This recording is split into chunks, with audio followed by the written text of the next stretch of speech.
I first met Lauren during our college years, and to be honest, I never imagined our relationship would go far. She was painfully shy, filled with insecurities, and seemed more like a timid wallflower than anything else. Most guys barely noticed her. She was so reserved and self-conscious. At the beginning, I wasn't even in love with her. To be blunt, I was just looking to add another name to my dating history.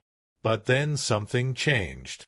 Lauren signed up for a gym membership, started visiting beauty salons more frequently, and within a year, she was nearly unrecognizable. That quiet, overlooked girl had transformed into someone who turned heads wherever she went.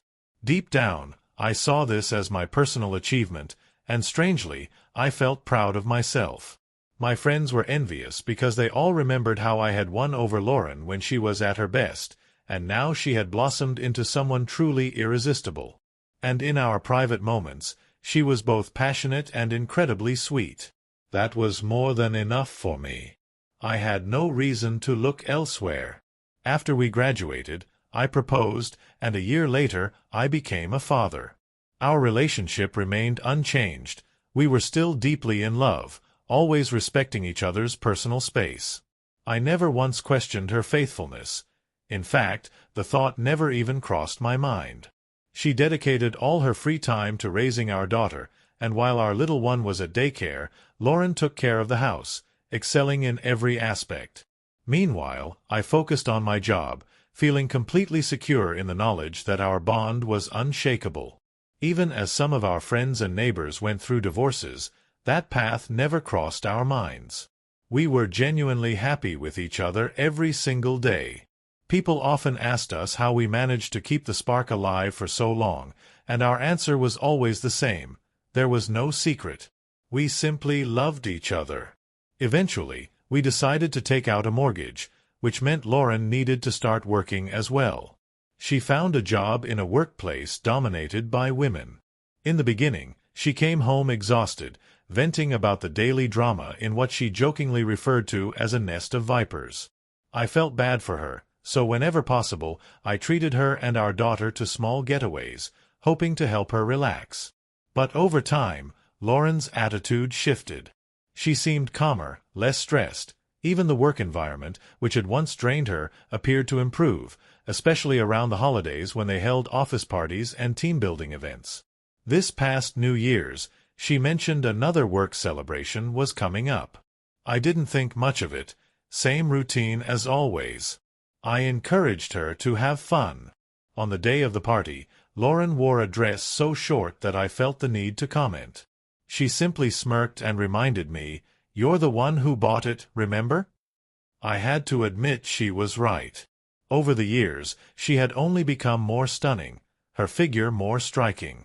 It wasn't surprising that other men might notice her, but since I assumed it was an all-women's gathering, I didn't insist she change. I just asked her to be back by 10 p.m. She playfully said, "Maybe 11. That was fine. I wanted her to enjoy herself. After she left, I helped our daughter with her homework while occasionally glancing at the clock. Around 10 p.m., Lauren called to say they were having a great time and that she'd be home soon. I was happy for her and just reminded her not to lose track of time. But when 11 p.m. arrived, she still hadn't come home. That's when irritation started to set in. This was a first. Lauren had never ignored a promised time before. I tried calling her, but there was no answer. After putting our daughter to bed, I sat there, mind racing, trying to figure out what was really going on and who she was actually with, especially dressed the way she was. Lying in bed, unable to sleep, my anxiety only grew as the hours dragged on. At some point after 2 a.m., exhaustion caught up with me, and I drifted off. Then, around 3 a.m., my phone rang, jarring me awake.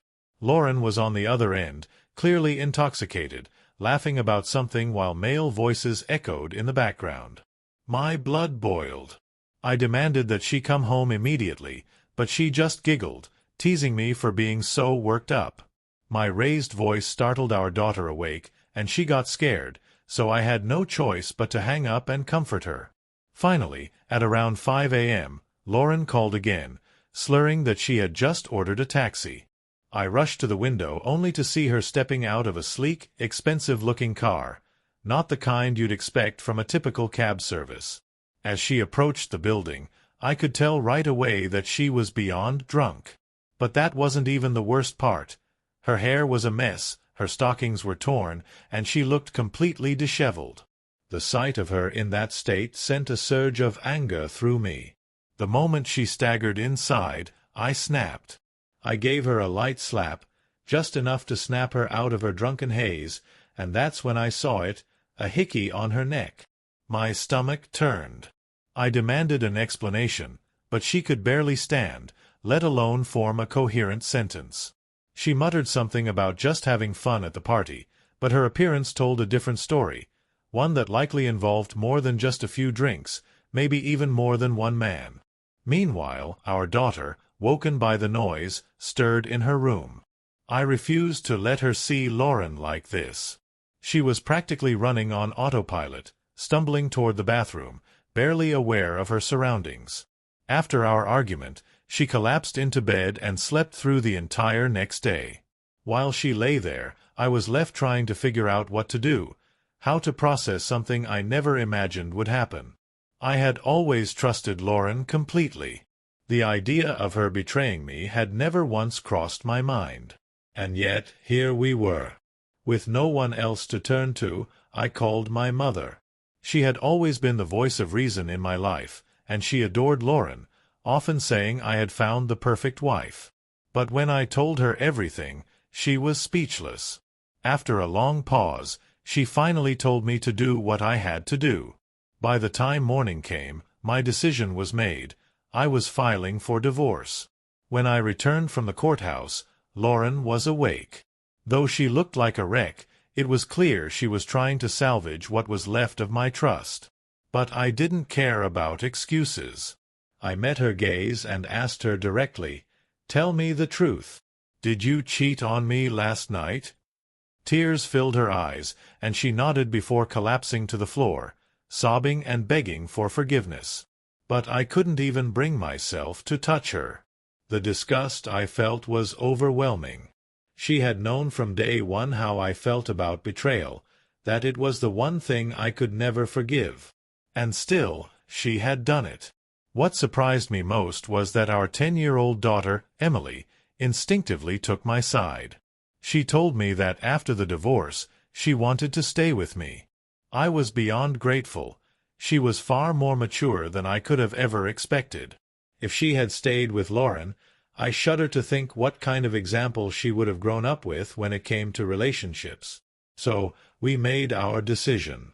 We packed our bags and moved to another city where I had a small apartment.